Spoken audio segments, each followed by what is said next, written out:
Hi friends, સ્વાગત છે આપ સૌનું મારી રસોઈમાં. આજે હું સૌ પ્રથમ વખત વિડીયો બનાવી રહી છું, તો કોઈ ભૂલચૂક હોય તો જરૂરથી કોમેન્ટમાં જણાવશો. આજે આપણે સૌ બનાવીએ તુવેર મેથીનું શાક. એના માટે મેં લગભગ 150 ગ્રામ જેટલા તુવેરના દાણાને કુકરમાં કોરા જ બાફી લીધેલા છે, મીઠું નાખીને. ત્યાર પછી 100 ગ્રામ જેટલી મેથીની ભાજી બરાબર ધોઈ ઝીણી સુધારી અને રાખી દીધેલી છે. 3 થી 4 કળી લીલું લસણ ઝીણું ઝીણું સુધારી લીધેલું છે. એક મીડિયમ સાઇઝનું ટમેટું સુધારીને લીધેલું છે.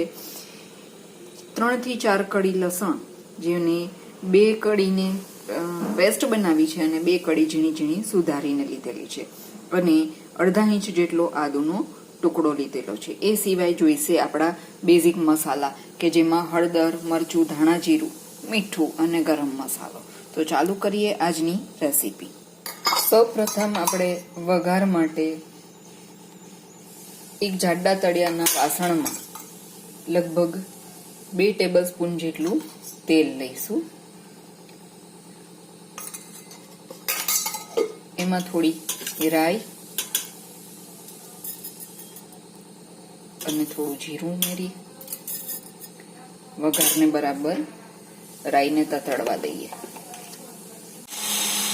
રાઈ અને જીરું તતડે એટલે એમાં 1 પિંચ જેટલી હિંગ ઉમેરીશું. પછી ઝીણું સુધારીને રાખેલું લસણ અને લસણની પેસ્ટ બંને એક સાથે ઉમેરી અને બરાબર તતડવા દઈશું.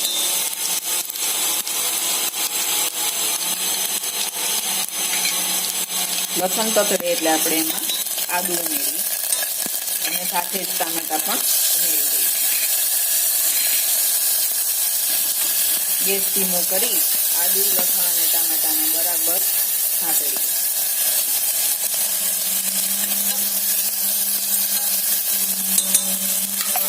ટામેટા અધકચરા સાંતળાઈ ગયા છે એ વખતે આપણે મેથીની ભાજી ઉમેરી દઈશું.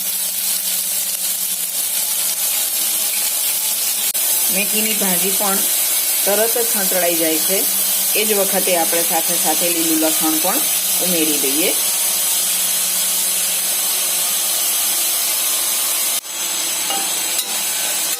હવે આ બધું જ બરાબર સંતળાય એ માટે થઈ અને આપણે સ્વાદ મુજબ નમક ઉમેરી દઈશું.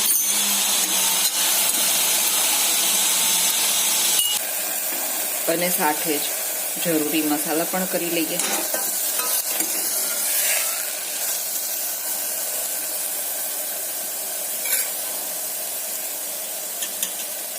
એના માટે મેં અડધી ચમચી હળદર, અડધી ચમચી લાલ મરચું પાવડર અને 1 ચમચી જેટલો ધાણા જીરું પાવડર ઉમેર્યો છે. આ બધું બરાબર મેથીની ભાજી અને ટમેટાની સાથે સાંતળવાની એટલી સરસ સુગંધ આવી રહી છે.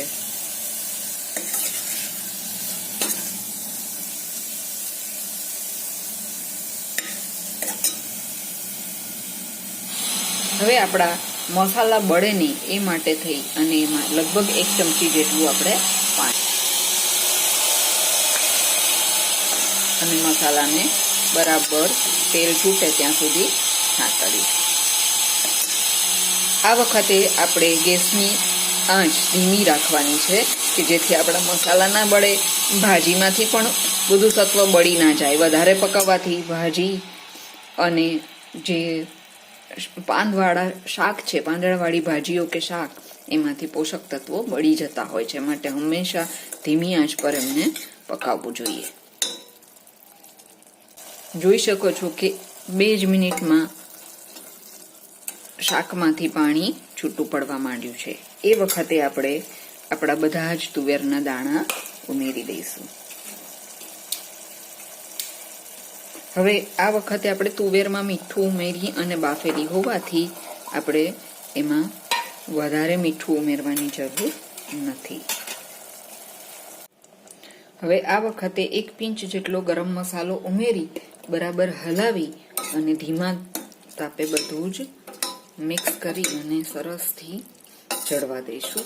2 જ મિનિટમાં આપણું શાક તૈયાર થઈ જશે ફ્રેન્ડ્સ. તમે જોઈ શકો છો કે 2 જ મિનિટમાં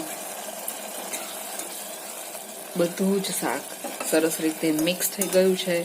ટમેટા, મેથીની ભાજી, લીલું લસણ બધું જ સરસ ચડી ગયું છે અને તુવેરના દાણા તો પહેલેથી જ બાફેલા હતા.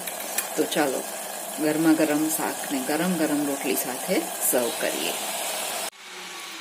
ફ્રેન્ડ્સ, મારી રેસીપી ગમી હોય તો એમને લાઈક, શેર અને સબસ્ક્રાઈબ કરજો.